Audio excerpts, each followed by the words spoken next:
Добрый день, уважаемые коллеги! Рада приветствовать вас на заседании Республиканского методического объединения учителей истории и обществознания с видеотрансляцией сегодня, 11 декабря 2019 года, в Коми Республиканском институте развития образования. На заседании сегодня присутствуют преподаватели и учителя одного муниципалитета, это город Сыктывкар. Сегодня у нас два руководителя Республиканского методического объединения, Максимова Любовь Анатольевна и Тырина Нина Иверовна. Обращу ваше внимание на вопросы, которые мы сегодня будем рассматривать. У нас сегодня три вопроса. Самым маленьким вопросом у нас будет первый вопрос, да? Это вопрос приветствия. Максимова Любовь Анатольевна, директор Института истории и права имени Петерима Сорокина. Затем у нас основной большой вопрос, который посвящен подготовке учащихся к государственной итоговой аттестации. Это основной государственный экзамен, единый государственный экзамен по предмету обществознания. Здесь будут представлены выступления председателей и ведущих экспертов Республиканской предметной комиссии по проверке экзаменационных работ обучающихся, освоивших образовательные программы основного общего образования и среднего общего образования. И третьим вопросом у нас будет вопрос программа «Индивидуальный проект» из опыта работы педагога Ивониной Инны Владимировны. Я с удовольствием представляю слово Максимовой Любовь Анатольевне.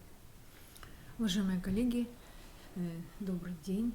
Я вообще-то с большой надеждой пришла работать в состав Республиканского учебно-методического объединения учителей истории и обществознания, потому что, наверное, это тот канал, который позволит нам взаимодействовать в высшей школе и общеобразовательным учреждениям, учителям истории, потому что у нас очень много общих задач.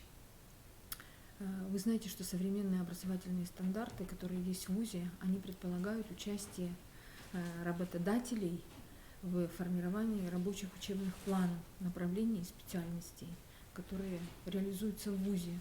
Вот я надеюсь, что мы здесь узнаем о тех проблемах, которые идут вместе с нашими выпускниками школы. Мы получим какие-то рекомендации, советы, которые можем использовать в своей работе. Я хочу напомнить, что наша связь с общеобразовательной школой, она осуществляется по разным каналам и направлениям. Мы проводим достаточно много мероприятий самого разного формата для больше, конечно, школьников, чем учителей. Это и традиционные конференции, краеведческие чтения, которые бывают у нас в дни весенних каникул. Вот сейчас у нас проходит второй тур открытого кубка по истории, конкурс на Кубок города Сыктывкара по истории, который посвящен 75-летию Победы. Мы разослали во все муниципалитеты информацию о том, что у нас проводится заочный конкурс «Моя семейная реликвия» при партнерстве с депутатом Государственной Думы Ольгой Викторовной Севастьяновой и Союза женщин Республики Коми, тоже посвящен 75-летию Победы. Поэтому призываю вас поучаствовать, вас и ваших учеников. Еще один актуальный вопрос – это практика наших студентов в ваших школах. Там тоже есть свои проблемы. Вы знаете, что правила несколько изменились. Мы теперь не всегда имеем возможность оплачивать учителям практику. Но что касается пополнения вашего портфолио, которое связано с благодарностями от университета по поводу того, что вы приняли наших практикантов и курируете их, это мы всегда готовы сделать. Ну и наверное, еще важно поднять такую проблему, как наставничество, которое тоже сейчас актуально, которое поднимается. Вот как вы его понимаете, как вы его интерпретируете, потому что мы тоже выстраиваем сейчас такой большой проект по наставничеству в университете. Я думаю, тут взаимосвязь очевидна. Вы наставники наших студентов, практикантов, мы тоже их наставники, молодых педагогов, которые приходят работать, преподавателей в ВУЗ, тоже наставничество. В общем, понимается она по-разному, и важно уяснить для себя основные моменты этого явления. Ну и еще хочу сказать, что мы сейчас охотно и даже обязательно, можно сказать, как обязательное явление, приглашаем учителей работать в состав государственных экзаменационных комиссий. У нас в составе уже, например, завуч из 35-й школы Бабков Иван Николаевич в комиссии для педагогов, Марина Александровна Апаницына из 38-й школы, председателем вообще на педагогическое направление с двумя профилями истории обществознания, истории права в этом году мы выпускаем. У нас заместитель директора по учебной работе колледжа имени Куратова Евгения Александровна Васильева, тоже историк по образованию, плюс второе образование право. Поэтому я думаю, что наше взаимодействие, оно очень разностороннее, и я надеюсь, что вот те доклады, которые сегодня прозвучат, они будут интересными и успешными. Спасибо. Большое спасибо, Любовь Анатольевна. Я хотела бы напомнить вам вот таблицу, которая была нами представлена еще на прошлом заседании. И здесь, в данной таблице, мы видим активных членов Совета Республиканского методического объединения, двое из которых сегодня будут выступать. Это Кример Иван Владимирович и Инна Владимировна Ивонина. А у нас в Совете РМУ 5 человек. Напомню этих людей. Это Елена Гавриловна Попова, учитель истории обществознания, технологический лицей, город Сыктывкар, Елена Петровна Киселева, это учитель истории и обществознания, школа номер 1 города Микунь, Елена Аркадьевна Долонина, учитель истории обществознания, школы номер 15 города Ухта. И мы приступаем ко второму вопросу.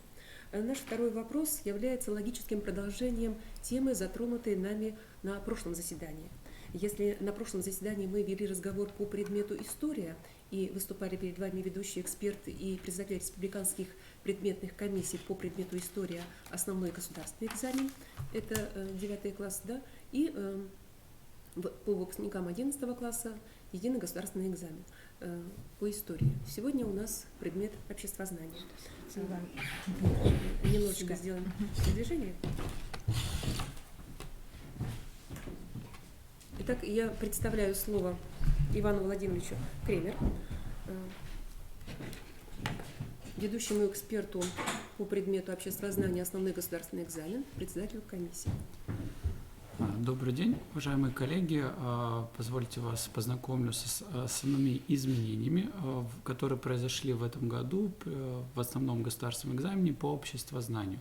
Я думаю, что все вы уже вместе с своими учениками познакомились с этими основными изменениями, которые у нас произошли, познакомились с кодификатором, основными документами, спецификаторами и планомерно начали подготовку.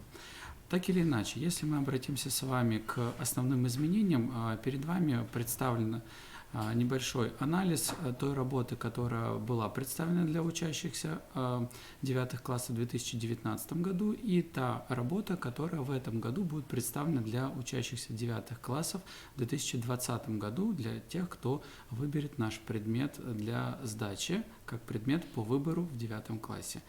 Мы можем с вами видеть, что основные типы заданий остаются у нас прежними. Если мы посмотрим, то задания тестового характера у нас остаются в этом году в контрольно-измерительных материалах.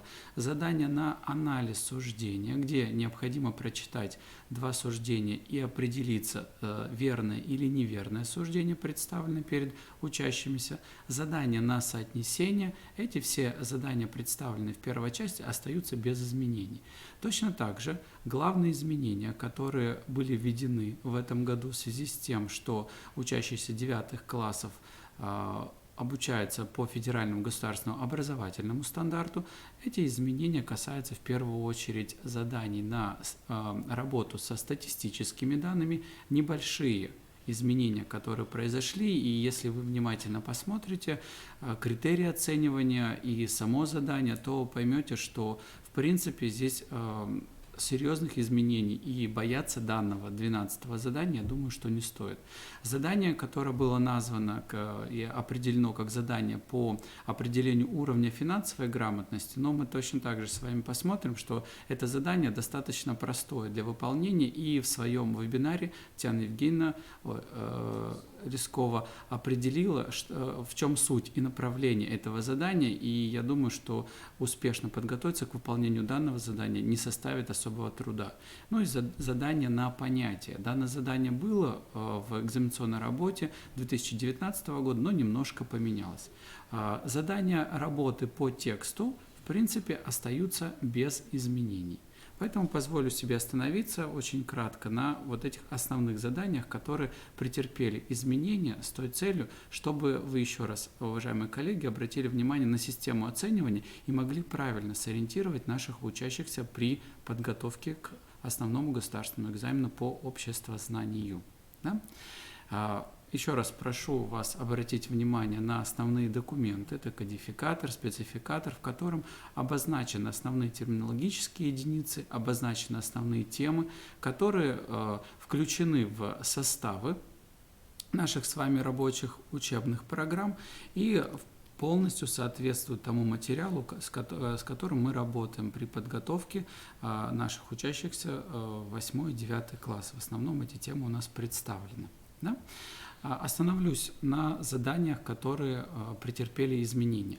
Первое задание – это задание на определение понятий. Да, задание достаточно простое. Если мы с вами вспомним модель 2019 года, то это задание, как правило, было либо первое, либо второе задание в тестовой части, где нужно было определить сферу общества и найти нужное понятие. Здесь задание немножко усложнили.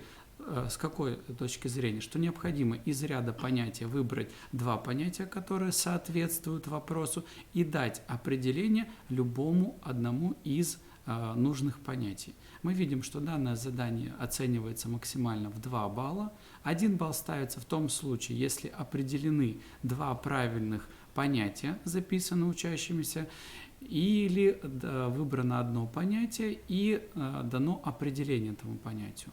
В правильном варианте максимальные 2 балла предполагает, что необходимо выбрать 2 нужных понятия и дать определение.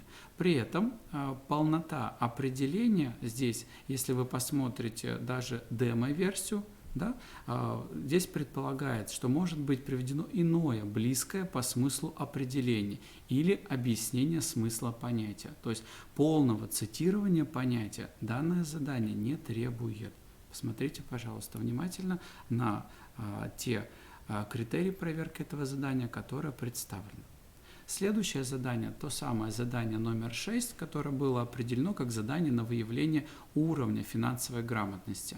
Здесь по рекомендациям федеральных экспертов данное задание не требует от нас никаких либо проведения, никаких расчетов. Данное задание предполагает определение уровня знания в такой области, как разные виды мошенничества, с которым могут столкнуться учащиеся. Например, мошенничество через телефон, смс-сообщение, как в данном варианте, мошенничество с банковской картой, умение правильно обращаться с банковской картой. Вот именно в этом направлении нужно вести подготовку для успешного выполнения данного задания. Поэтому здесь, уважаемые коллеги, не стоит пугаться данного задания. Оно достаточно простое в выполнении и требует от учащихся знаний элементарных навыков при обращении своими персональными данными в области владения собственных карт, сотовым телефоном и внимательное изучение тех, допустим, сообщений, которые могут прийти учащимся на телефон. Следующее задание – это задание номер 12, работа со статистическими данными. Если в предыдущем варианте данное задание требовало от учащихся найти правильные ответы, выбрать несколько правильных ответов, то в данном варианте необходимо провести анализ представленных статистических данных по группам сходства двух групп опрошенных и выявить отличия. Точно так же данное задание оценивается максимально в 4 балла, но здесь очень достаточно просто, если посмотреть на статистические данные и критерии ответа, можно 2 балла нашим учащимся очень хорошо можно набрать, потому что в данном случае ответ будет оценен на 2 балла, если учащийся написал 2 вывода, один вывод о сходстве, какие одинаковые, примерно одинаковые варианты ответов дали 2 в данном случае возрастные группы и о различии. А если уже учащийся попытался дать объяснение, пояснил с его точки зрения, почему такое явление возможно и почему мы получили такие данные, то данный ответ может уже оцениваться на максимальные 4 балла. Смотрите, пожалуйста, уважаемые коллеги, думаю, что стоит обязательно ознакомить наших учащихся со системой оценивания данного задания и избавить их от лишнего стресса, волнения при подходе и выполнении задания номер 12 основного государственного экзамена. Да? Для подготовки данного задания, если еще не разработаны полностью новые варианты основного государственного экзамена, федеральные эксперты предлагают нам пользоваться уже готовыми заданиями, которые есть в открытом банке задания ОГЭ, то есть просто-напросто брать типовые задания прошлых лет и их вместе с учащимся на факультативах во время урочных занятий при изучении той или иной темы просто-напросто можно тренироваться с учащимися по выявлению общего и отличия и пытаться объяснить, почему такие результаты мы получили. Ну и если мы посмотрим задание второй части, то у нас остается текст и умение работать по тексту. Стандартными заданиями без изменений остается задание номер 21. Это задание на умение составить план. Здесь еще раз обращу внимание, что от учащихся не требует полного совпадения с ключами ответов, необходимо выявить основные структурные содержательные единицы, при том, что план может быть составлен в разных его версиях. 22 задание требует умения работать с текстом, необходимость найти элементы ответа по тексту. Здесь стоит обратить внимание при подготовке с учащимся на количество элементов, которые требуются для получения максимального балла. Задание номер 23, оно требует точность, корректировку правильно приводимых фактов. И здесь уже от учащегося требуется не только умение найти нужный фрагмент текста, а умение даже его пояснить. Поэтому данный тип задания встречался в предыдущих вариантах основного государственного экзамена по обществознанию и не должен вызывать у нас каких-либо сложностей при подготовке учащихся и при его выполнении. Ну и последнее задание, оно точно так же присутствовало в формате основного государственного экзамена за 2019 год. Это задание 24 на данный момент, где нужно уже на основании той темы, того вопроса, который рассматривается в рамках текста, привести свои собственные аргументы, объяснения. При том, что каждый аргумент отдельно оценивается в 1 балл, и максимально за это задание можно получить 2 балла. Таким образом, если мы с вами проанализируем все задания, новые модели основного государственного экзамена по обществознанию, которые будут сдавать наши учащиеся в 2020 году, мы с вами увидим лишь небольшие, незначительные изменения, которые произошли в этой модели, и можем с вами полностью уже проанализировать вместе с учащимися демо-версию данного варианта экзамена и начать полномерную подготовку к успешной сдаче основного государственного экзамена. Большое спасибо, Иван Владимирович. Уважаемые коллеги, призываю вас подключиться к нашей беседе, задавать вопросы в чате, на которые, безусловно, мы дадим ответы либо в системе онлайн, либо уже после нашего вебинара. Сейчас я с удовольствием представляю слово Татьяне Дмитриевне Сухоруковой. Татьяна Дмитриевна продолжит тему, начатую Иваном Владимировичем. И здесь нам предстоит узнать о едином государственном экзамене по предмету обществознания. Где у нас? Я спущу. Да, пожалуйста. Наша здесь, да? Да. Которая? Итоги для РМО. Мгм.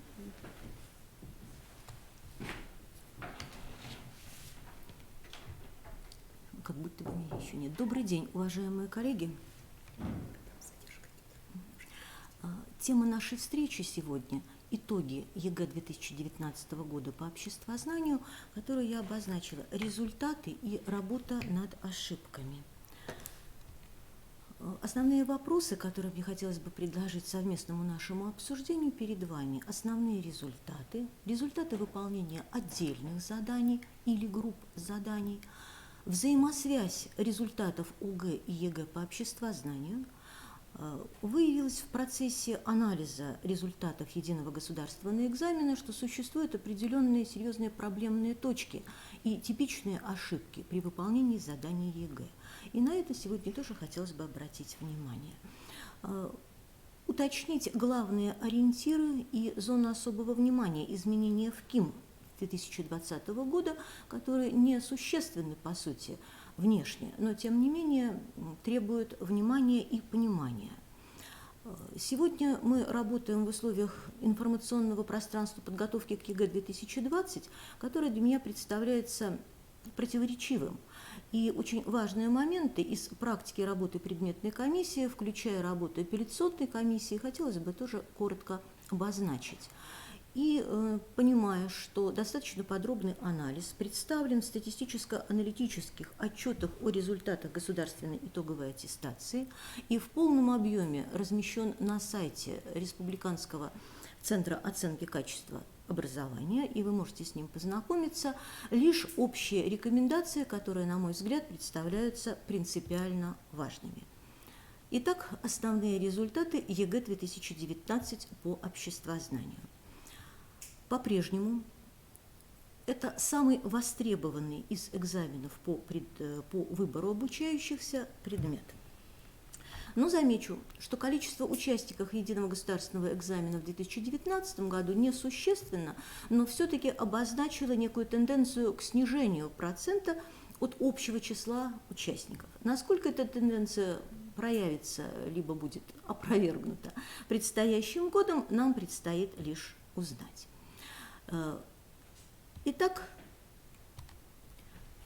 если посмотреть на диаграмму распределения тестовых баллов ЕГЭ 2019 года, она сопоставима по своей конфигурации с результатами, объявленными, обозначенными в методических рекомендациях уровня России. Единственное, на что хотелось бы мне обратить внимание, что в 2019 году перед вами представлена таблица диапазона тестовых баллов и количественных показателей участников, которые получили тот или иной тестовый балл. Обратите внимание, что результаты, которые связаны с достаточно низким уровнем освоения программы по обществознанию, вплоть до невозможности перешагнуть тот самый порог, который дает нам возможность признать результаты и их использовать при поступлении в ВУЗ, находится в ситуации увеличения. Несколько снизились процентные показатели участников единого государственного экзамена в группе, так скажем, средних результатов. Это 50-59, 60-69. Но неустойчивыми остаются позиции, которые приближаются к высокобальным результатам и реально высокобальных результатов. Напомню вам, что высокобальными результатами признаются результаты от 80 баллов и выше. Здесь перед вами представлена динамика результатов на этом слайде по обществознанию за последние 3 года. Нельзя не сказать и не заметить, что процент не преодолевших минимального балла, к сожалению, вырос. Он чуть ниже по сравнению с показателями российскими, но вместе с тем, средний тестовый балл здесь скорее для иллюстрации, он относительный очень показатель, поскольку вы понимаете это, мне хотелось бы заострить ваше внимание на показателе, связанном с высокобальными работами. К сожалению, вот мы никак не можем перешагнуть порога выше 5,5, так скажем, процентов, выполнивших единый государственный экзамен в диапазоне от 81 до 99 баллов. И по этому показателю в сравнении с показателями российскими, мы оказываемся на ступеньку ниже. Что можно сказать по поводу результатов выполнения заданий, точнее, части первой? Мы помним о том, что у нас две части в едином государственном экзамене по обществознанию, разными категориями участников. Перед вами диаграмма, которая наглядно показывает, как выполнены в 2019 году эти задания. Общая характеристика – очень неоднозначные результаты. Но у нас просто лидирующая позиция по выполнению – это, причем всеми категориями участников экзамена, выполнение заданий 12. Вы помните, это диаграмма, которая требует выбора вариантов ответов, что свидетельствует о том, что дети имеют достаточно устойчивые знания и умеют извлекать информацию из такого рода источника. Посмотрите, пожалуйста, мы помним, что первые три задания – это задания базового уровня, которые, казалось бы, не изменили свою конфигурацию, они известны. Это первое задание, которое у нас связано с определением понятия по его характеристике, по его описанию. К сожалению, 100% его не выполняет даже группа, которая набирает от 81 до 100 тестовых баллов. Группа, не преодолевших минимум, испытывает разного рода затруднения. Как видите, кривая такая очень показательная, и в целом также совпадает с республиканскими общероссийскими показателями. Особую тревогу вызывает все-таки тот блок заданий, которые у нас проверяют знаниевый ряд сферы, обозначенные как содержательная линия права. Правда, в этом году, если сравнить все содержательные линии, которые обозначены у нас в кодификаторе, пожалуй, наибольшее затруднение, кто читал статистические материалы, с этим знаком, вызвала такая область знания, как политика. Чуть-чуть мы улучшили результаты в выполнении заданий по содержательной линии экономика, по-прежнему в лидерах, и это отчасти свидетельство тому и представленная перед вами диаграмма, представленный график, точнее.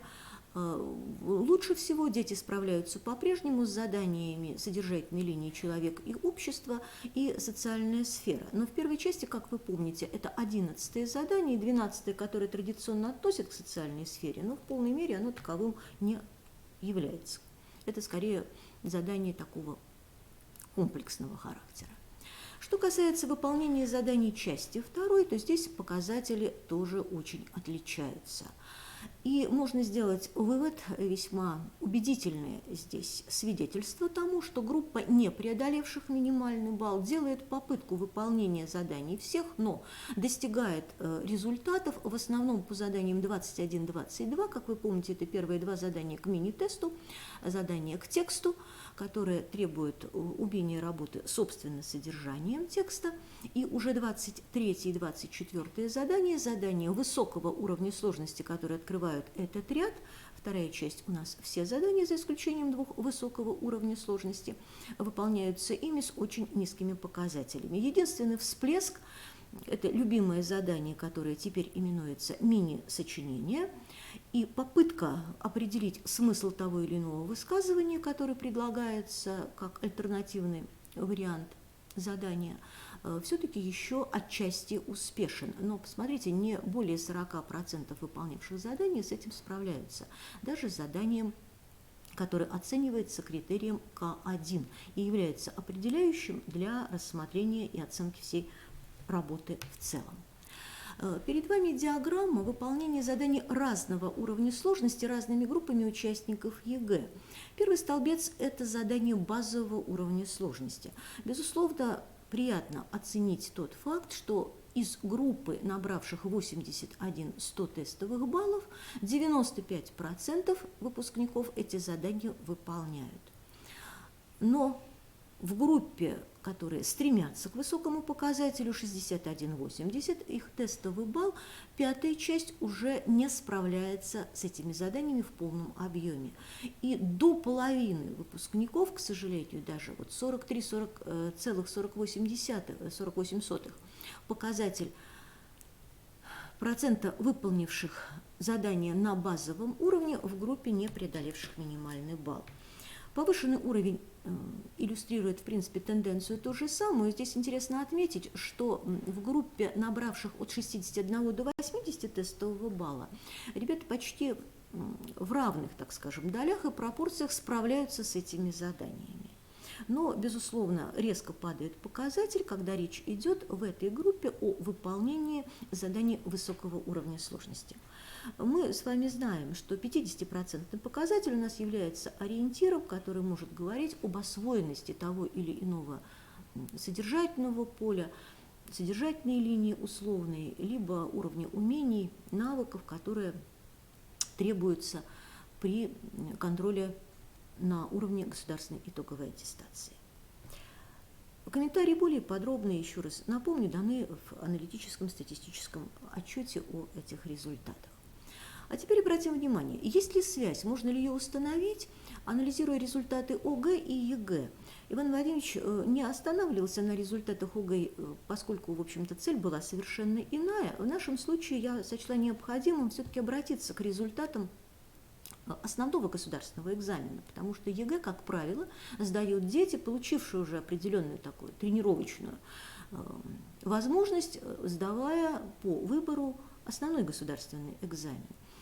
Здесь не вполне, в общем-то, корректны для сопоставления эти результаты, потому что лишь в 2019 году без поправки на республиканском уровне были представлены вот те шкалы, которые давали возможность отнести работу к той или иной оценке, к выполнению работы, оценивают так или иначе. Но в любом случае, посмотрите, пожалуйста, уважаемые коллеги, к сожалению, очень невелик процент ребят, которые получают 5 баллов, не дотягивает до половины процент получивших отметку «хорошо», то есть 4 балла, ну и все иные показатели. То есть самый большой показатель, больше половины, у нас выполняет лишь удовлетворительно. Но это цифры. Если посмотреть с точки зрения процента выполнения заданий, хоть он и средний, но в данном случае это тоже определенную дает основание для размышлений. Если посмотреть средний процент выполнения заданий по раскладке всех заданий, предполагающихся работы, посмотрите, как решительно падают у нас показатели успешно выполняющих задания по второй части. И особенно низкими показатели являются при выполнении заданий по тексту. И если у нас задание по тексту, которое предполагает составление плана по имеющемуся содержанию, и эти показатели у нас ниже 50%, то я думаю, что здесь легко спроецировать, что вызовет затруднение задание 28 в едином государственном экзамене, которое требует составления развернутого плана по предложенной теме. Вот это сопоставление мне представляется интересным провести именно на уровне методических объединений городов и районов, посмотреть конкретно и уточнить, насколько сопоставимы оказались результаты, и это даст возможность уточнить, где мы ищем самые большие болевые точки, самые сложные моменты, и всегда ли это связано с конкретными детьми, которые выполняют эти задания. Вот здесь более подробная информация о том, как выполнили дети, получившие соответствующие отметки от 2 до 5, задания от 26 до 31. Это задания по тексту. Коллеги, я позволю себе не комментировать эти задания, но то, что связь между результатами ОГЭ и ЕГЭ совершенно очевидна, и об этом свидетельствуют убедительные цифровые данные, которые являются результатом серьезного и глубокого анализа, вы, полагаю, уже убедились. Вот эта таблица. Причем, посмотрите, минимальный процент выполнения у нас там, где речь идет о заданиях повышенного и высокого уровня сложности, что в полной мере отражается в результатах единого государственного экзамена. Каковы же были самые больные, проблемные точки и типичные ошибки при выполнении заданий единого государственного экзамена? Замечу, предваряя эту информацию, что анализ распределения заданий по уровню сложности в контрольно-измерительных материалах используемых при едином государственном экзамене, показал следующую картинку. Посмотрите, пожалуйста, за 3 года существенно понизился процент максимального первичного балла за задание базового уровня, которое мы выполняем лучше, чем иные. И даже повышенного не столь существенно, но все-таки это изменение. И по сравнению с предыдущими годами, несомненно, вырос, и вырос, на мой взгляд, существенно, особенно по сравнению с 2017 годом, процент максимального первичного балла, который может получить выпускник за выполнение заданий высокого уровня сложности. Следовательно, вот эта информация дает дополнительные основания для размышления и необходимости использования той рекомендации, которая уже не первый год дается на уровне Федерального института педагогических измерений по необходимости индивидуальных траекторий подготовки детей к выполнению заданий ЕГЭ. Итак, часть первая. Что показал анализ в целом? Первые 3 задания выделены отдельной строкой, поскольку эти задания никак не связаны с конкретной содержательной линией. Лидирующую позицию задания позиции 2 – это наше знаменитое задание, где нужно найти обобщающее понятие. Оно выполняется в целом успешно, самый высокий показатель выполнения этого задания. К сожалению, задание 1, о чем мы с вами уже говорили, это задание, проверяющее умения, связанные со знанием понятийного ряда, основы обществознания, выполняется в целом чуть больше, чем половиной обучающихся. И третье задание, которое предполагает, косвенные, тем не менее, тоже проверку умений работы с понятиями, показатель его таков – 76%. Задания базового уровня представлены в совершенно конкретных моделях в экономическом поле содержательном. Чуть более 50% справились с этими заданиями в среднем. 12-е задание «Лидер» у нас, как видите, процент его очень высок. И политические задания, условно-политические задания по сфере политика, содержательной области политика у нас показали вот такие разноречивые итоги. 14-е задание – это знаменитое задание, которое вам известно, где нужно соотнести функции, касающиеся полномочий органов государственной власти. И вторая модель, второй тип этого задания – это соотнести полномочия, которые относятся к исключительно федеральному ведению и совместному ведению. По сути, это проверка знаний Конституции Российской Федерации в том числе. К сожалению, ежегодно, и прошлый год был не исключением, это задание, известное по формату, и, в общем-то, задание знаниевого ряда вызывает столь серьезные затруднения даже в группе тех, кто перешагивает очень существенно тот самый знаменитый порог из 42 баллов тестовых.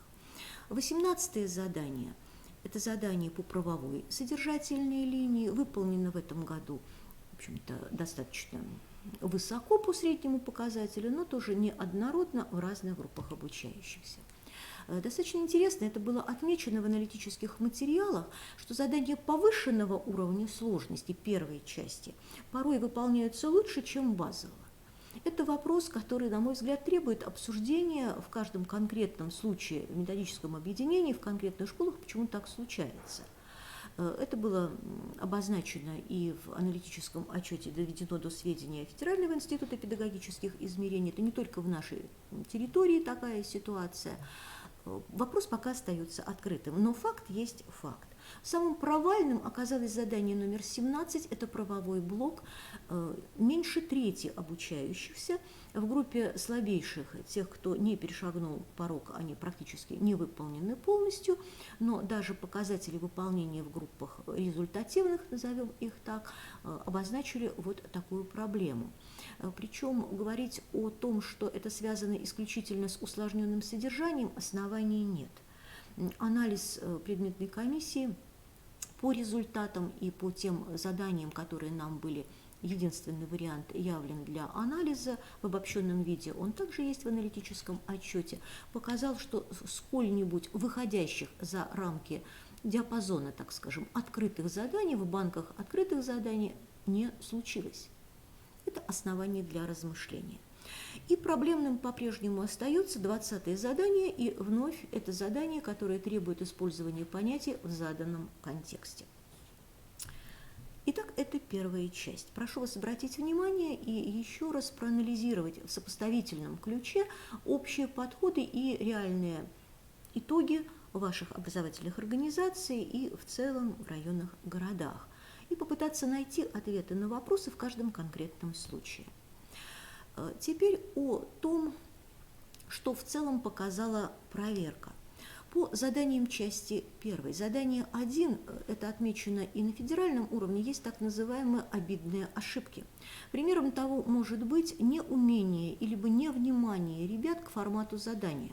Как правило, это таблица, которая имеет определенные названия.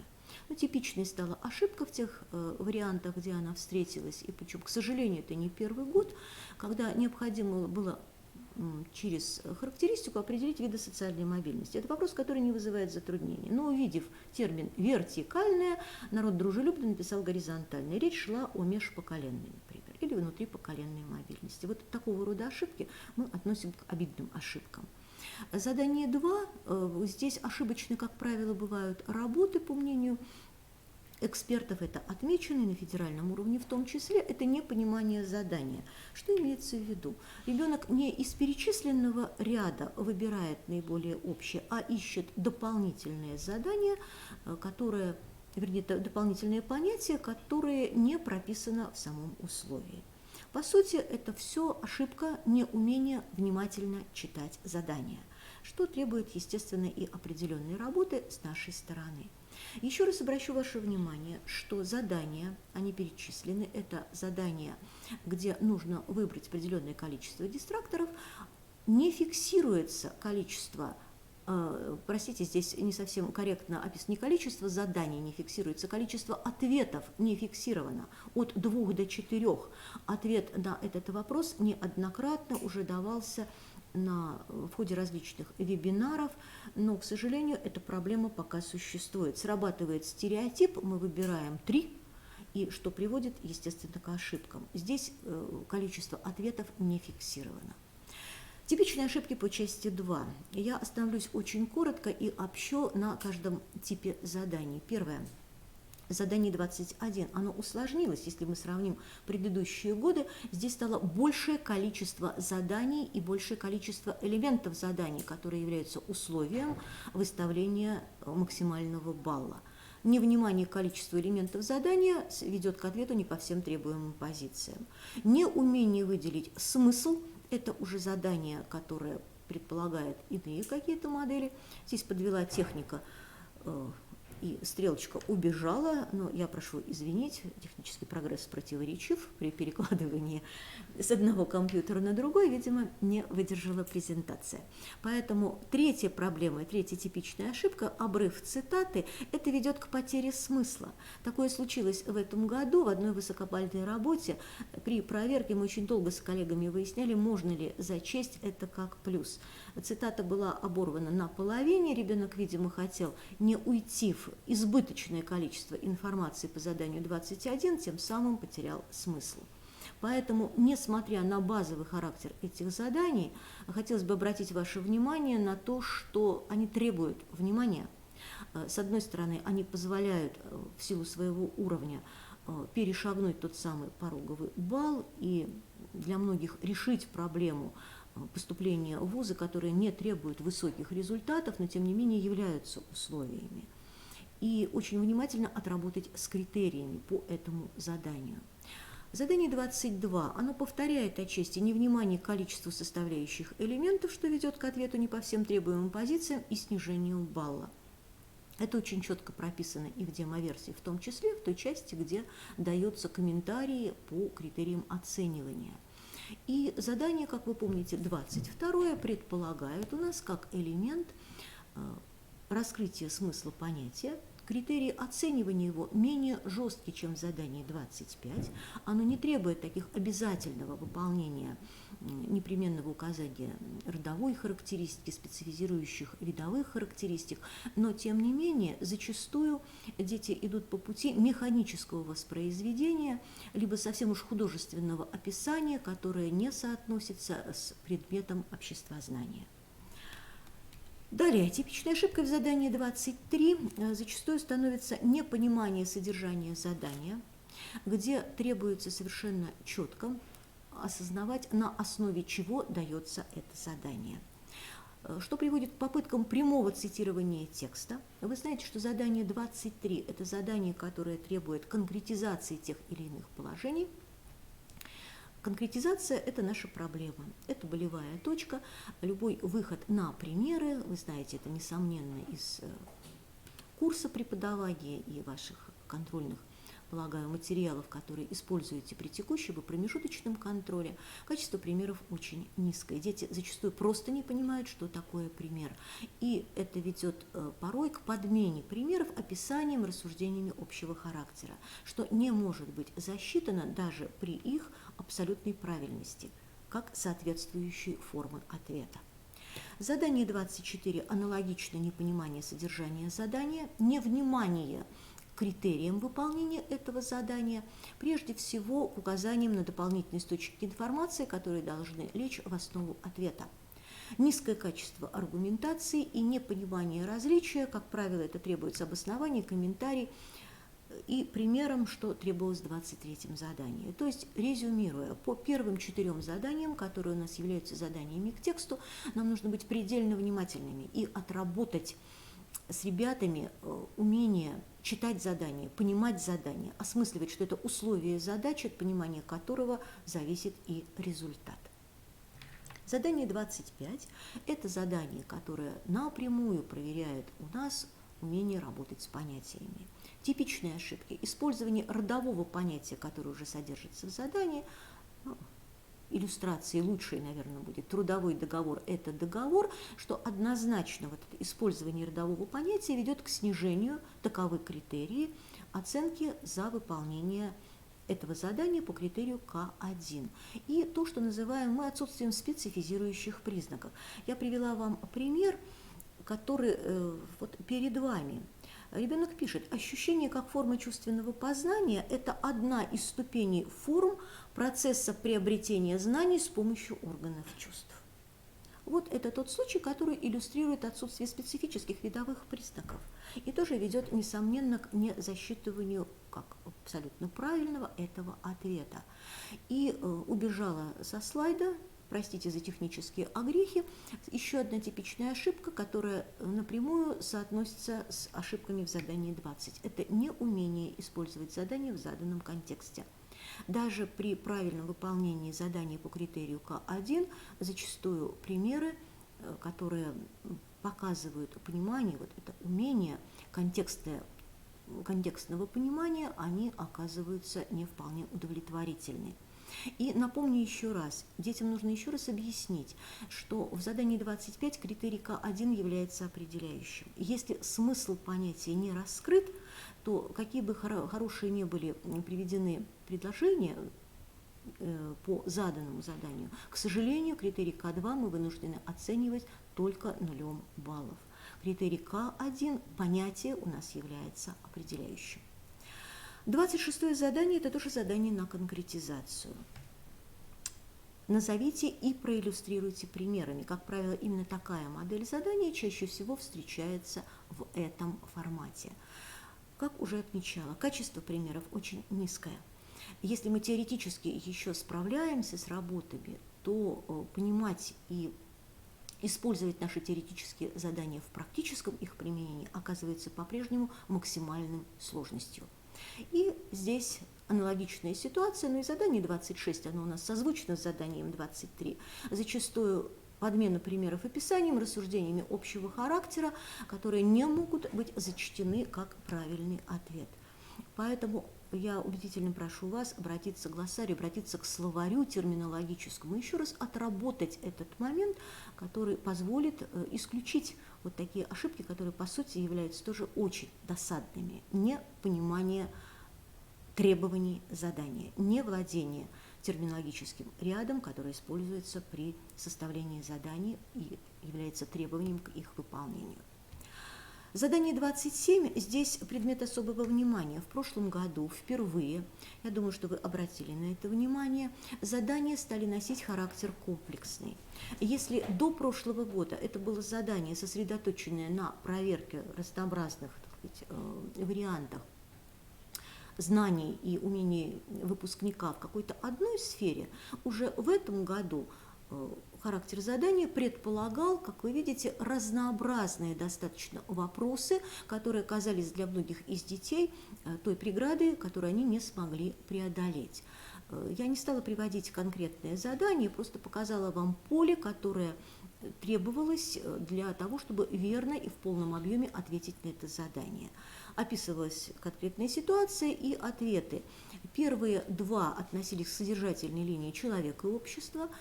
Третий вопрос касался проверки знаний сферы социальных отношений. И четвертое задание предполагало проверку знаний из сферы политической. Если вы обратили внимание, уже вышли открытые варианты, типовые варианты заданий в сборниках ФИПИ. Там 27-е задание большей частью уже носят вот этот комплексный характер и, безусловно, требуют готовности ребят к их выполнению. Обратите, пожалуйста, на это внимание для того, чтобы повысить и качество выполнения этой задачи, которая по своему содержанию и качеству как задание стало в этом году, несомненно, выше. И в прошлом году тоже. Ответы достаточно конкретные, они не требуют каких-то дополнительных уточнений и не вызывают вопросов. Они требуют знаний и умения их применять. Задание 28 – это наш план. Истоки проблем, которые у нас связаны с выполнением этого задания, мы с вами уже обозначили. К сожалению, по критерию К1, в этом году впервые это задание оценивалось по двум критериям, в ушедшем теперь уже году, задание 28.1, лишь пятая часть, и то как бы не дотягивая мы до 20%, сумелась справиться с раскрытием темы по существу. Корректность формулировок пунктов и подпунктов плана процент еще более низкий. Задание 28, умение работать с планом, на сегодняшний день было одним из заданий, процент выполнения которого всеми группами обучающихся казался весьма проблемным. 29-е задание. Его любят, его пишут, но здесь тоже выделены типичные ошибки. Перефраз или использование домашней заготовки при определении смысла высказывания. Мы приводили определенные примеры тех тем, которые были в прошлом году, все в том же статистическо-аналитическом отчете. Обратите, пожалуйста, внимание, если речь идет о заданиях 29-х, темы которых так или иначе связаны с проблемами социологическими, социальная психология, социология, то что-либо связанное с понятием личность сразу ведет к использованию заготовки по теме социализация, далеко не всегда удачной. Причем задание 29, оно начинается с понимания смысла, и критерий К1 также является определяющим. И когда смысл подменяется, то даже при интересных размышлениях в дальнейшем, которые повисают, по сути, в воздухе, они не связаны со смыслом выбранного высказывания, оцениваются нулем. Порой 5-страничные работы мы вынуждены оценивать 0 баллов по этому основанию. Вторая ошибка, которая прорисовалась при выполнении заданий, это схематичность изложения. Помните, критерий К3, он четко говорит о том, что мы оцениваем логичность, связность рассуждений. Схематичность изложения состояла порой в том, что ребенок, выполняя задачу использования понятий, вписывал практически мини-словарь. Раз, два, три, и я определю, и рассчитывал на то, что балл будет высокий. К сожалению, это не так. Еще одной ошибкой при выполнении задания 29, написании мини-сочинения, было повествование на бытовом уровне. Уважаемые коллеги, при желании многих наших коллег, которые работают в широком информационном поле, сделать интересным наш предмет, это, несомненно, очень важная задача, которую решаем и мы с вами. Вот эта значительная упрощенность приводит к тому порой, что выполняется это задание исключительно на уровне бытового живописания. Это при всем при том, что мы изучаем специальную тему, которая связана с видами познания. Обратите, пожалуйста, на это внимание. Это задание высокого уровня сложности и оценивается соответствующим образом. Еще одна ошибка – это ошибка, которая связана с тем, что факты и примеры, либо идеи, теоретические положения, они живут своей собственной жизнью. Примеры есть, но он непонятно к чему относится. Ребенок при этом претендует на балл, который бы оценил эту работу. Еще раз обратите, пожалуйста, внимание, которое необходимо при осмыслении не только собственно задания, опубликованного уже теперь на сайте ФИПИ в новом формате 2020 года, но и критериях их оценивания. И еще одна проблема – это однотипность фактов и примеров. Что такое однотипность и в чем проблема? Об этом четко объяснено Татьяной Евгеньевной Лесковой в методических рекомендациях 2019 года, которые размещены на сайте ФИПИ. Появился новый подход, который, мне кажется, очень интересным и продуктивным. Отвечают на конкретные вопросы, которые порой задаются в письмах, и они отражают проблемные точки, которые мы с вами видим и в нашей практике. Итак, вместе с тем мы прошлись с вами по отдельным заданиям, и важно отметить, что независимо от проверяемого содержания затруднение вызвало. Первое. Раскрытие смысла понятий. Составление плана, то есть логичность, умение структурировать материал. Привлечение обществоведческих знаний для объяснения своего мнения по отдельным проблемам. Цифры говорят сами за себя. И, безусловно, конкретизация теоретических положений примерами. Здесь, к сожалению, цифры минимальны даже по сравнению с тем, что мы с вами видим при анализе выполнения заданий иного плана. Несколько слов о главных ориентирах подготовки к ЕГЭ 2020. По-прежнему главным источником информации у нас остается сайт Федерального института педагогических измерений. И я прошу обратить ваше внимание, что традиционно мы обращаемся к демоверсиям, спецификациям и кодификаторам, но также в левой нашем части заставки, обратите, пожалуйста, внимание, там сохраняются и имеют по-прежнему очень большое значение и смысл аналитические и методические материалы. Зачастую в аналитических материалах текущего года или уходящего года дается лишь отсылка к материалам прежних лет, но это принципиально. И прошу вас на это также обратить внимание. Если есть какие-то сомнения в подходах к оцениванию заданий, можно использовать и нужно использовать материалы, которые размещены для предметных комиссий субъектов Российской Федерации. Там даны порой средние оценки, вот эталонные оценки, ориентирующие вас при проверке и заданий, которые используете вы при текущем и промежуточном контроле. Это не только открытый банк заданий, это не только тренировочные сборники, но и материалы, которые имеют принципиальное значение в понимании изменений, подходов к выполнению заданий самого разного плана. Итак, демоверсия, спецификация кодификатора ЕГЭ 2020 теперь уже не в проекте, это документ.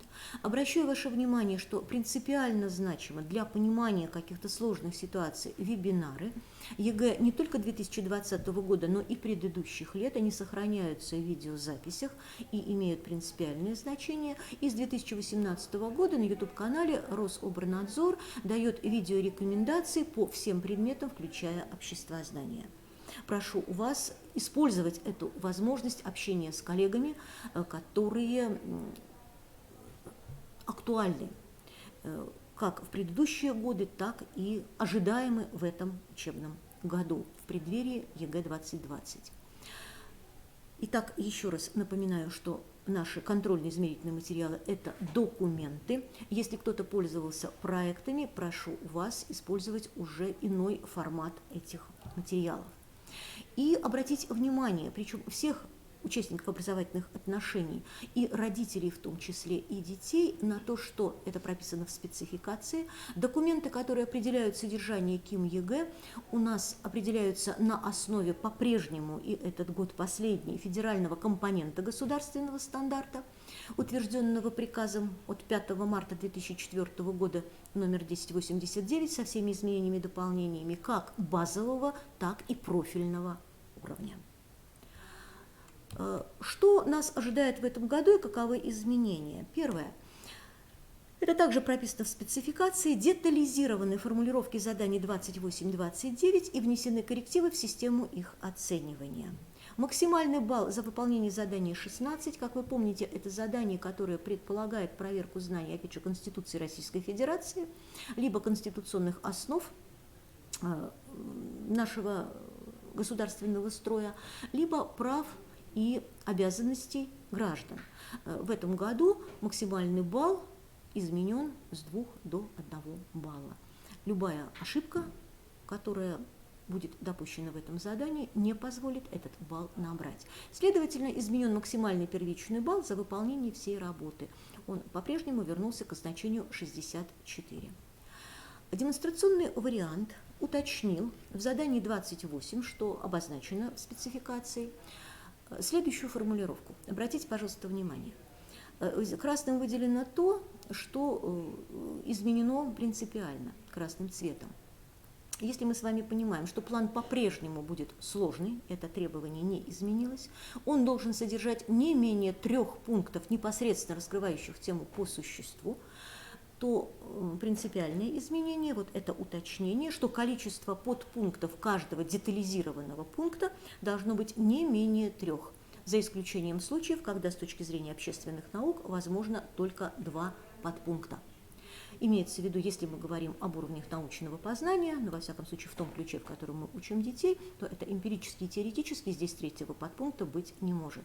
Причем, обратите внимание, каждого детализированного подпункта, независимо от того, является ли он ключевым и принципиально значимым для раскрытия темы или использован ребенком, в целом как вариант, дополняющий его видение этой темы. В 29-м задании что изменилось? Нам по-прежнему предлагается выбрать одно из предложенных ниже высказываний и на его основе написать мини-сочинение. Если в прошлом году нам предлагалось по своему усмотрению сформулировать одну или несколько основных идей, затронутой автором темы, то теперь внесено новое уточняющее терминологическая единица корректно. Это напоминание и о том, что мы работаем исключительно в ключе теоретического обществоведческого знания, и предполагается, что произвольное понимание ребенком по принципу «а я так понял» уже на сегодняшний день уходит в историю. Причем корректная формулировка предполагает раскрытие основных идей или одной идеи с опорой на обществоведческие знания. Вот тот самый бытовой уровень ответа на вопрос, который я упоминала чуть выше, как раз полностью соотносится с этими новыми изменениями. Обратите, пожалуйста, внимание, здесь по-прежнему требуется для раскрытия идей или идеи привести рассуждения и выводы, используя обществоведческие знания, что означает, что недостаточно только понятий и их перечисления. Теоретические положения, они и позволяют рассуждать, и делают мини-сочинение действительно сочинением, исключая такую возможность, как просто, по сути, словарь. Далее, для демонстрации сформулированных основных идей или идей, теоретических положений, примеров, на сегодняшний день четко обозначены различные источники. Их 3. Это факты общественной жизни современного общества. Это могут быть как реальные факты, так и модели социальных ситуаций. Это принципиальная новизна. И уточнено, что это могут быть реальные факты и модели социальных ситуаций, в том числе по материалам СМИ, интернет-ресурсов, социологических служб. На вебинаре Татьяны Евгеньевны Лескова, который у нас уже прошел в ключе подготовки к ЕГЭ-2020, она сказала о том, что нет необходимости четко обозначать, какие именно материалы СМИ используются. Помните ее пример про новосибирского рабочего или иные газеты, которые звучали. Вторая группа тех самых, второй источник, группа возможных примеров, это примеры из личного социального опыта, в том числе событий из вашей жизни, жизни ваших родственников, знакомых. По-прежнему и теперь уже не подлежит сомнению, это прочитанные книги и просмотренные кинофильмы. Если в прошлом году это еще обсуждалось, на сегодняшний день это совершенно четко внесено в критерии и уже не дискутируется. Сюда же отнесены театральные постановки и другие варианты. В любом случае и прочитанные книги, независимо от того, они прочитаны в рамках требований курса литературы или по собственному желанию, они переосмыслены, они стали собственным достоянием, и именно этот личный социальный опыт, полученный при знакомстве с тем или иным литературным источником, становится возможным для конкретизации теоретических положений. И третье, новый источник, это допускается и приветствуется использование такой группы, когда примеры приводятся из истории, включая историю науки и техники, литературы и искусства. Ну, по поводу этого изменения, я думаю, тоже достаточно подробно было сказано на вебинаре, и не буду повторяться. Будьте, пожалуйста, внимательны. Четкое следование тем требованиям, которые заложены в формулировке задания и перенесены в критерии, будет успехом выполнения работы и, соответственно, возможностью получения высокой оценки. Обращаю ваше внимание на то, что по-прежнему, это подчеркнуто еще раз в демо-версии, каждый приводимый факт-пример должен быть сформулирован развернуто, подтверждать обозначенную основную идею, либо теоретическое положение или вывод, быть с ними явно связан. Поэтому в этом ключе это не требование, но тем не менее совет из практики, не только моей, безусловно, но и коллег, и на уровне всей России. Целесообразно размещать в своем повествовании эти факты после того, как раскрыто теоретическое положение. Ребенок сам не запутается и будет в более комфортных условиях, и с большей степенью вероятности этот пример будет выполнять ту миссию, которая ему предназначена именно в этом задании. Когда идет просто теория, а потом два примера, вот здесь и получается, что порой они живут своей собственной жизнью, и не очень понятно, что иллюстрируют. Это не требование, его нет в критериях, это совет. Ну и несколько слов, приближаясь к завершению нашего с вами разговора об особенностях информационного пространства подготовки к ЕГЭ. Напоминаю вам, коллеги, что у нас по-прежнему действует с изменениями и дополнениями приказ от 28 декабря 2018 года номер 345 о федеральном перечне учебников. Его полное название перед вами. Именно федеральный перечень учебников является собой ту основную содержательную базу, которая и должна быть использована при подготовке к единому государственному экзамену. На сегодняшний день огромное количество, мы живем с вами в условиях рыночной экономики, дополнительных пособий, которые зачастую используются как единственно возможные.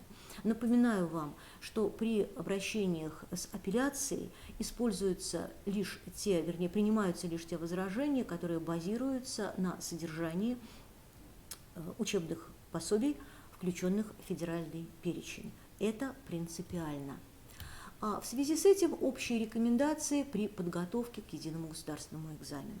Уважаемые коллеги, убедительная просьба обратить внимание на то, что подготовка к ЕГЭ не может быть и не должна быть оторвана от изучения данного предмета. На сегодняшний день зачастую мы подменяем изучение обществознания реальной, решительной и целенаправленной подготовки к единому государственному экзамену.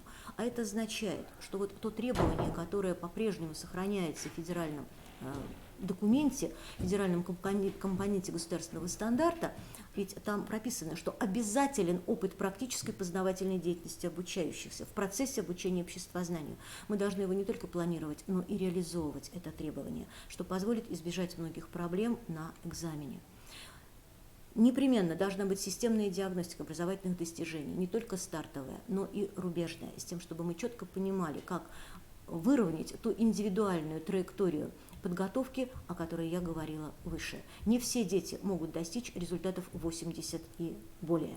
Поэтому нужно ставить совершенно определенные, конкретные, реализуемые цели и задачи. И никоим образом не заменять решением типовых вариантов экзаменационной работы изучение обществоведческого курса.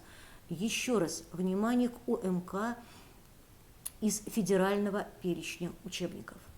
И, наконец, Это и совет, и рекомендация, но рекомендация настоятельная. Не подменять теоретическое содержание курса, не использовать возможности сделать его более интересным за счет снижения планки и подменять его бытовыми представлениями. И особое внимание, коллеги, уже не первый год, но, к сожалению, не все пользуются этим.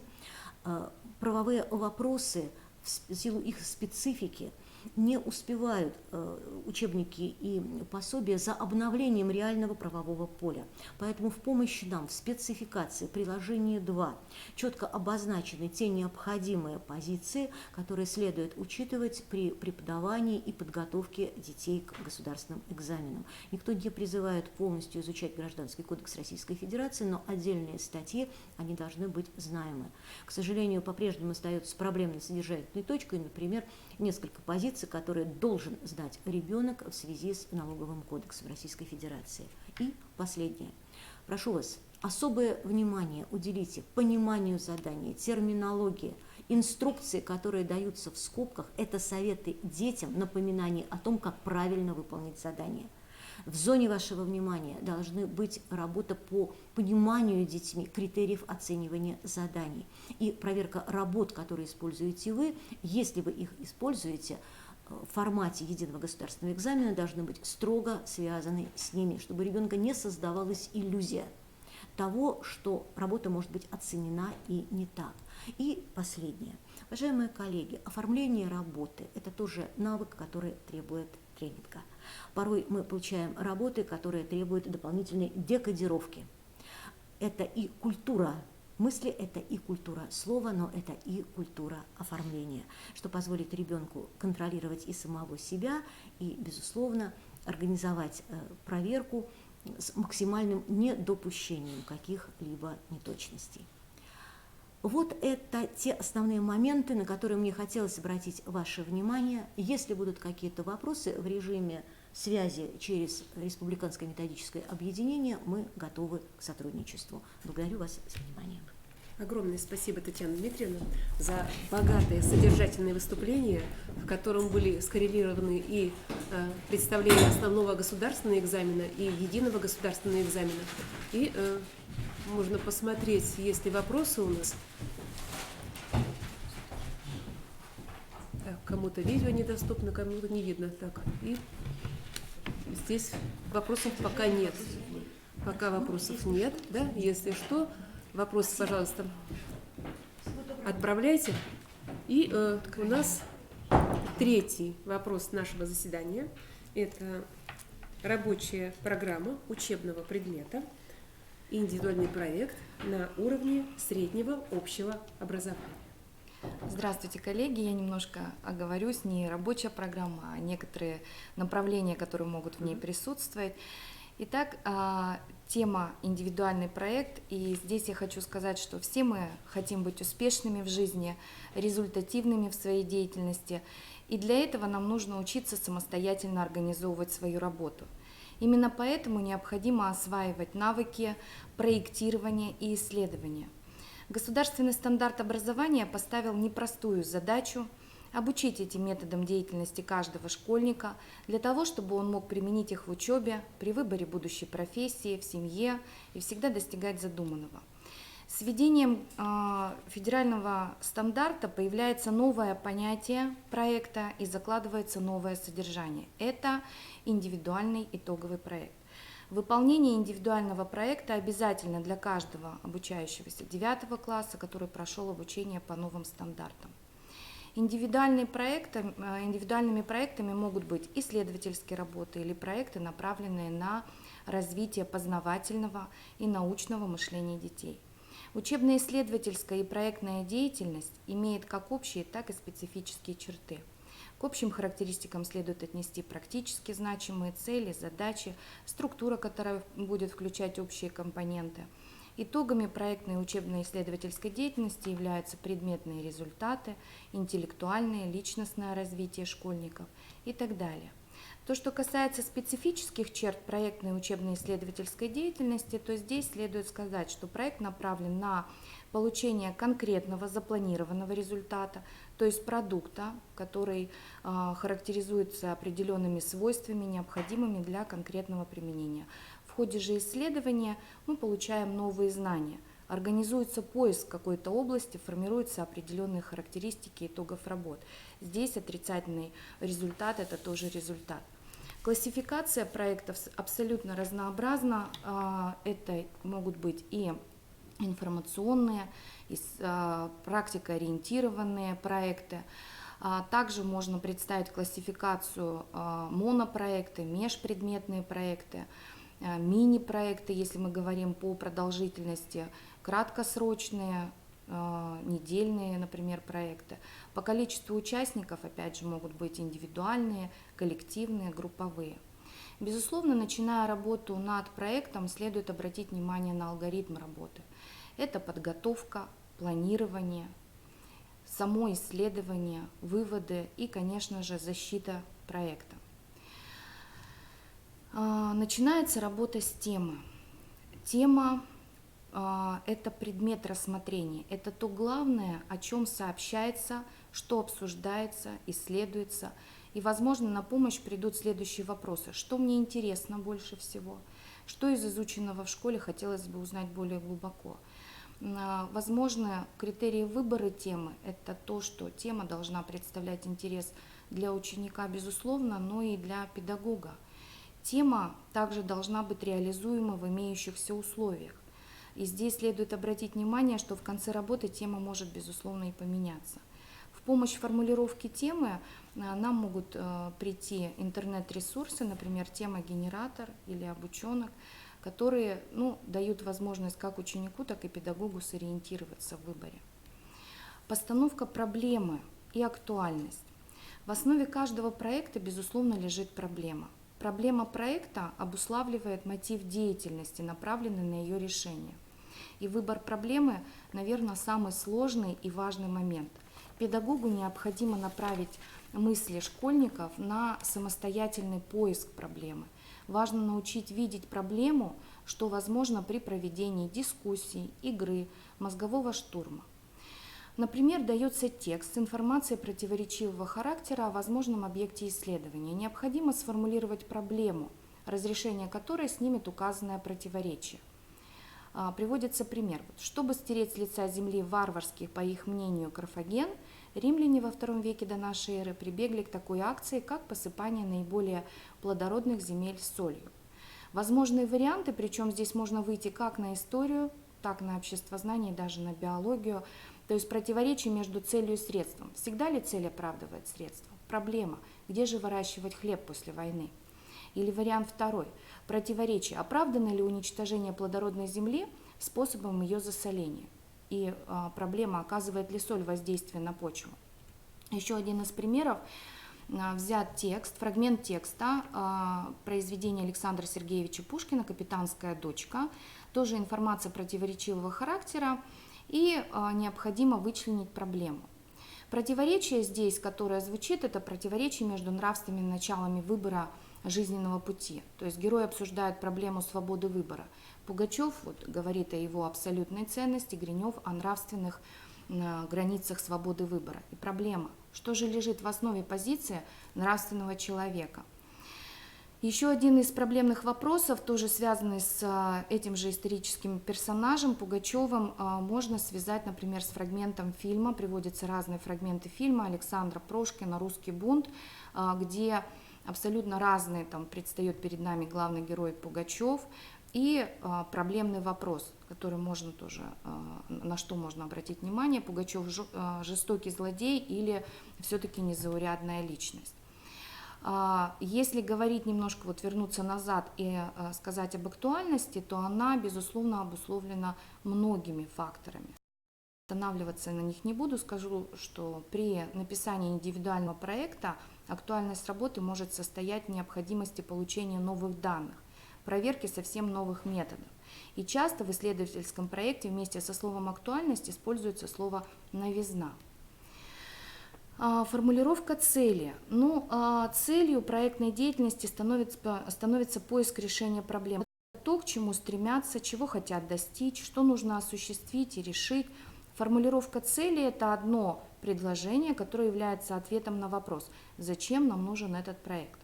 В данном случае мы видим проект, и литература, и история здесь взаимодействуют. Представлена иллюстрация к басне Крылова «Волк на псарне», тоже противоречивого характера о возможном исследовании. Сформулирована проблема, нужно определиться с целью.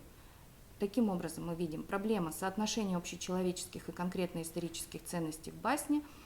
Цель, одна из возможных, это установить, как влияет конкретный исторический контекст на формирование этих общечеловеческих ценностей.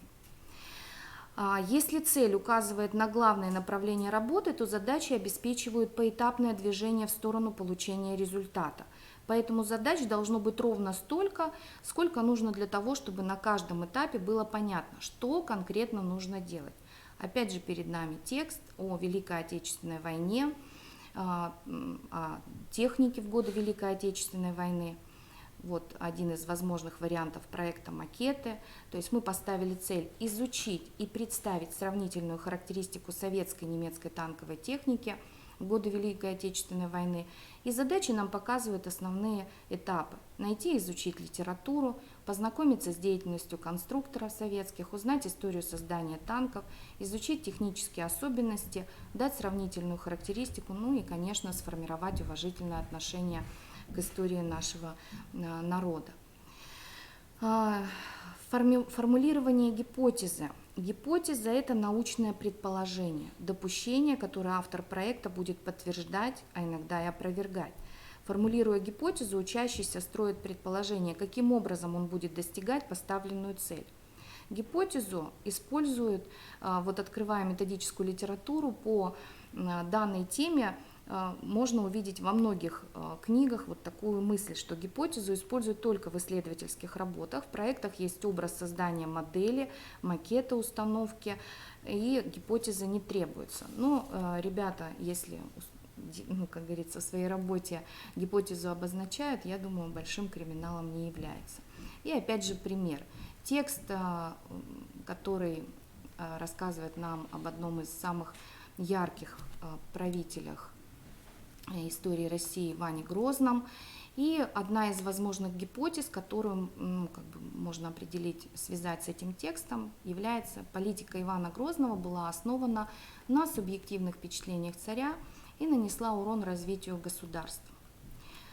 Следующий этап – это анализ и учебной научно-популярной литературы. Вот на этапе сбора и анализа информации следует обратить внимание на культуру научного поиска, анализ материалов средств массовой информации, интернета, научно-справочной литературы.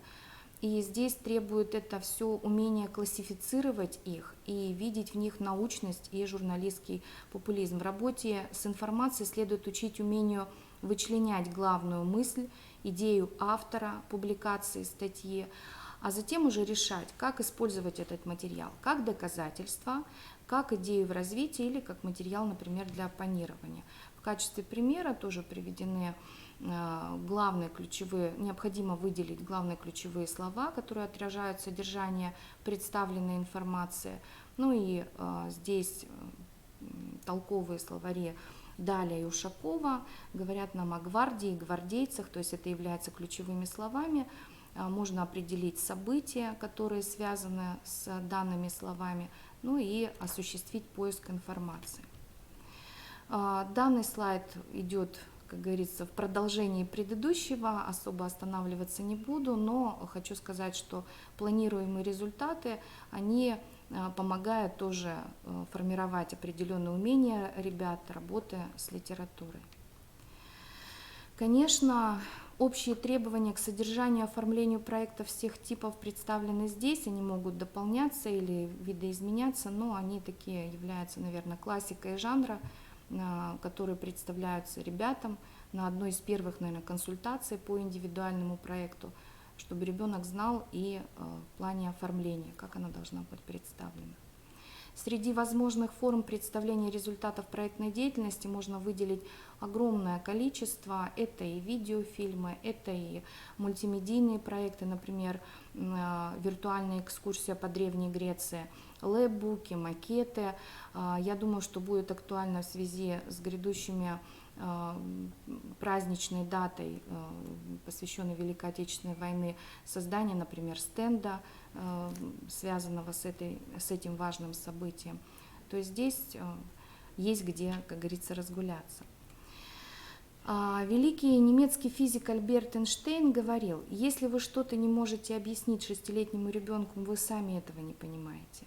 Это высказывание говорит нам о том, что какую бы сложную работу мы ни проделали, необходимо еще и рассказать о результатах, причем доступным, понятным языком. И здесь, наверное, существует два таких наиболее важных правила: не использовать сложные термины, если вместо них можно употребить более понятные, и не произносить научные термины, которые тоже вы не можете объяснить. Конечно, достаточно хорошо подготовиться к защите, к выступлению, к возможным вопросам и к презентации своей работы. В качестве, я в этот раз решила не брать список литературы, а подготовила вот такой видеоряд тех методических пособий, которые оказывают помощь мне в работе в данном направлении, непосредственно и по истории, и не только по истории. Поддержку оказали достаточно большую. Спасибо большое за внимание. Закончить хочу словами Бернарда Шоу: единственный путь, ведущий к знанию, это деятельность. Большое спасибо, Инна Владимировна. Мы сегодня отработали нашу программу. У нас прозвучало 3 выступления. И мы приходим к завершению. Очень хотелось бы пожелать нашим слушателям о том, что портал «Открытое образование Республики Коми» работает. Хотелось бы, чтобы и вы подключились к его работе.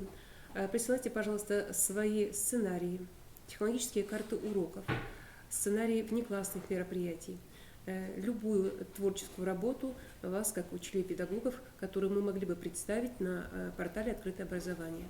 И здесь на слайде вы наблюдаете адрес моей электронной почты, то есть вы отправляете на адрес электронной почты, мы, соответственно, отправляем вашу работу на экспертизу, и при положительном результате ваша работа может быть представлена на портале «Открытое образование Республики Коми». Любовь Анатольевна, попрощаемся. Сюда встанете. Итак, большое спасибо.